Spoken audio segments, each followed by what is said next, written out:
গাছ?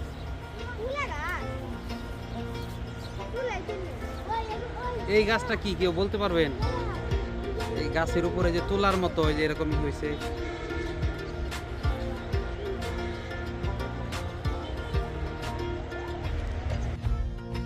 ইউরোপে বরফ পড়লে যেরকম গাছের মধ্যে বরফ লেগে থাকে, এই গাছটা দেখে মনে হচ্ছে বরফ লেগে আছে।